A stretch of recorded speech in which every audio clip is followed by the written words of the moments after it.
Hello friends, welcome to Vijaya creation. நம்ம இன்றைக்கி என்ன பார்க்க போகிறோம்னு பார்த்தீங்கன்னா, ரொம்ப ஹெல்த்தியான ஒரு காயோட கூட்டு தான், ஒரு சிம்பிள் ரெசிபி தான் பார்க்க போகிறோம். அதுக்கு முன்னாடி இந்த மாதிரி ஒரு வெங்காயம், அப்புறம் பொட்டேட்டோ, அப்புறம் பூண்டு எல்லாம் போட்டு வைக்கிற அந்த ஸ்டாண்டு வந்துட்டு நான் வாங்கி ரொம்ப நாள் ஆகுது, 2 இயர்ஸ்க்கு மேலே ஆகுது. அது என்ன சொல்ல போகிறேன்னு பார்த்தீங்கன்னா, இதில் வந்துட்டு இந்த ஸ்கொயரும் அவ்வளோ ஒரு பெஸ்ட்டு இல்லை. அப்புறம் அந்த ஓவல் வரும் அதுவும் அந்த ஸ்டாண்டும் அவ்வளோ பெஸ்ட்டு இல்லை. நீங்கள் அந்த ரெக்டாங்கிள் ஷேப்பில் வரும் இல்லையா, அந்த ஸ்கொயரில், அது மட்டும்தான் ரொம்ப பெஸ்ட்டாக இருக்குது. அப்புறம் இந்த கம்பி வந்துட்டு இன்னும் கொஞ்சம் நல்லா ஸ்ட்ராங்காக வாங்கிக்கோங்க வாங்கிறதா இருந்தால்.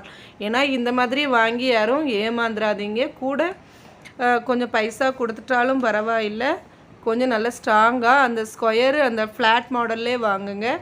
இது நான் வாங்கிட்டேன், அதனால் சரி என்ன பண்ணுறது அப்படின்னு சொல்லிட்டு இப்போ ஒரு 2 இயர்ஸாக யூஸ் பண்ணிகிட்டு இருக்கேன். ஆனால் இதை வேறு இடத்துல வைக்கணும்னு சொல்லிட்டு பாதியாக அதை கட் பண்ணி எடுத்துகிட்டு பார்த்தேன். அது அப்புறம் அவ்வளோ செட் ஆகலை. ஸோ அதனால் அது பெண்ட் ஆகிட்டு திரும்ப வெல்டிங் பண்ணி அதை ரெடி பண்ணி வச்சுருக்கேன். இந்த மாதிரி இந்த வெங்காய ஸ்டாண்டு நிறைய ஃப்ரெண்ட்ஸ் என்கிட்ட கேட்டிருக்காங்க, இது நான் எப்படி வாங்கணும் அப்படின்னு சொல்லிட்டு ஃபோன் பண்ணி கேட்டாங்க. அதனால் இதை நான் யூடியூப்லேயே அதை போட்டு காட்டுறேன் அப்படின்னு சொல்லிட்டு ஃப்ளாட்டாக வாங்கிக்கோங்க அப்படின்னு சொல்லி போட்டிருக்கேன். பாருங்கள், இந்த மாதிரி வெங்காயம், வெள்ளைப்பூடு எல்லாமே நம்ம இப்படி கொஞ்சம் கொஞ்சம் வாங்கி நல்லா காய வச்சு கொஞ்சம் வெயிலில் வச்சுட்டு அதுக்கப்புறம் இதில் நம்ம வீட்டுக்குள்ளே சேவ் பண்ணோன்னா ரொம்ப நல்லாயிருக்கும், ரொம்ப பெஸ்ட்டு. ஆனால் இப்படி வைக்கிறது, பட் அந்த கம்பி வந்து கொஞ்சம் ஸ்ட்ராங்காகவும், இந்த சென்டரில் இருக்க அந்த கம்பி கொஞ்சம் குட்டி குட்டியாக இருக்கிற மாதிரி வாங்கினா இன்னும் பெஸ்ட்டு. இந்த பேப்பர் வைக்காமலேயே நம்ம போட்டுக்கிற மாதிரி இருந்ததுன்னா இன்னும் ரொம்ப பெஸ்ட்டாக இருக்கும். அப்புறம் இதில் வீல் இருந்தது, இந்த வீலோடு சேர்த்து வாங்கிக்கோங்க. இது வந்து ஒரு 2.5 இயர்ஸ் நான் யூஸ் பண்ணுறேன். அதனால் இதை வந்து எனக்கு ரொம்ப நாளாக சொல்லணும்னு ஒரு ஆசை, அதனால் சொல்லிட்டேன். ஸ்ட்ரெயிட்டாகவே வாங்கிக்கோங்க. இது வந்து நெக்ஸ்ட்டு நம்ம ரெசிபிக்கு போவோம். நான் வந்து சவ்வில் ஒரு பொரியல் மாதிரி தான் போட்டிருக்கேன். இந்த சவ் காய் வந்துட்டு அவ்வளோ பெஸ்ட்டு.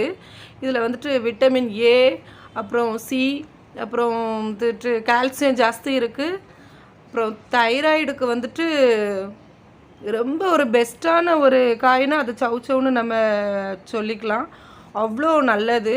அப்புறம் கன்சீவாக இருக்கிறவங்க வந்துட்டு இந்த அடிக்கடி இந்த காயை எடுத்துக்கிட்டாங்கன்னா உங்களுக்கு வந்துட்டு அந்த நீர்லாம் போடாமல் அவ்வளோ நல்ல ஒரு தாகம் அதிகமாக எடுக்காமல் அவ்வளோ நல்லாயிருக்கும். எல்லாருமே குழந்தைகள்லேருந்து எல்லோரும் இந்த காய் சாப்பிட்லாம்.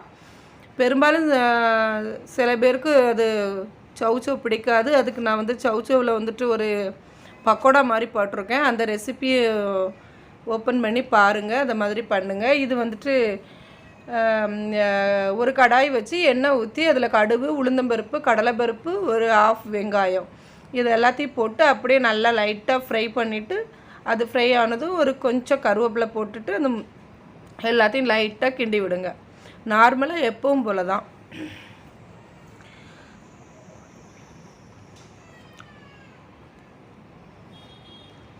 இப்போ அதை லைட்டாக கிண்டி விட்டுட்டே இருக்கும்போதே அது கொஞ்சம் ரொம்பையும் ஒரு கருவின ஃப்ரை நம்மளுக்கு வேண்டாம் இந்த மாதிரி. ஏன்னா இது ஒரு நீர்ச்சத்து உள்ள காய், அதுவே நீர் எடுத்துக்கும். நம்ம தண்ணி எதுவுமே சேர்த்துக்க தேவையில்லை, அவ்வளோ நல்லது.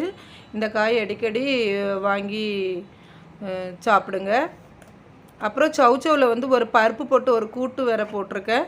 எனக்கு இந்த காயோட பெனிஃபிட் கேட்கும்போது அவ்வளோ ஒரு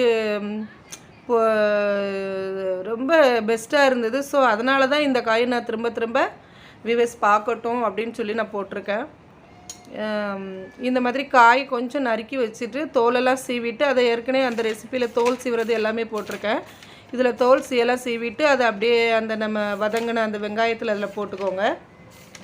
போட்டுட்டு கிண்டி விட்டுட்டு அதுக்கு தேவையான உப்பு போட்டுட்டு நம்ம இப்போ க்ளோஸ் பண்ணி அதில் உள்ள நீர்லேயே அது வெந்து வரும். அதுக்கு நம்ம தண்ணி சேர்க்க வேண்டாம். இப்போ வந்து இதுக்கு காஞ்ச வத்தல், கருவேப்பிலை, நார்மல் சீரகம் வந்து 1 ஸ்பூன் எடுத்துருக்கேன். அப்புறம் பெருஞ்சீரகம் 1 ஸ்பூனு, தேங்காய் துருவல் கொஞ்சம், அப்புறம் இந்த பூண்டு ஒரு 5-6 பல் எடுத்துருக்கேன். அவ்வளோதான். இதை அப்படியே மிக்சி ஜாரில் மாற்றி நம்ம அப்படியே க்ரஷ் பண்ணி எடுத்துக்கணும். இப்போ வந்துட்டு அது க்ரஷ் பண்ணி வச்சுட்டோம். இப்போ இது வந்து பாருங்கள், இது லைட்டாக இவ்வளோ தான், உடனே வெந்துடும். 5 மினிட்ஸில் அது வெந்துடும் அந்த காய். இப்போ நம்ம மஞ்சத்தூள் போட்டுட்டு அதை லைட்டாக கொஞ்சம் உப்பு காணலைன்னா அதையும் பத்தலைன்னா அதையும் போட்டுட்டு கிண்டி விடுங்க.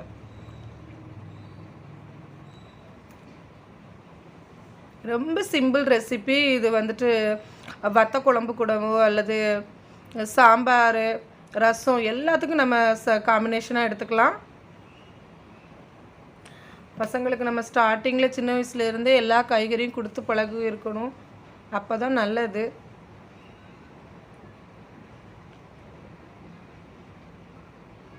இப்போ இது வெந்துடுச்சு. ரெண்டாவது ஒரு வாட்டி மூடி வச்சு மஞ்சத்தூள் எல்லாம் நல்லா அது கூட மிக்ஸ் ஆன உடனே நம்ம இப்போ அந்த மசாலாவை அது கூட சேர்த்துக்கலாம்.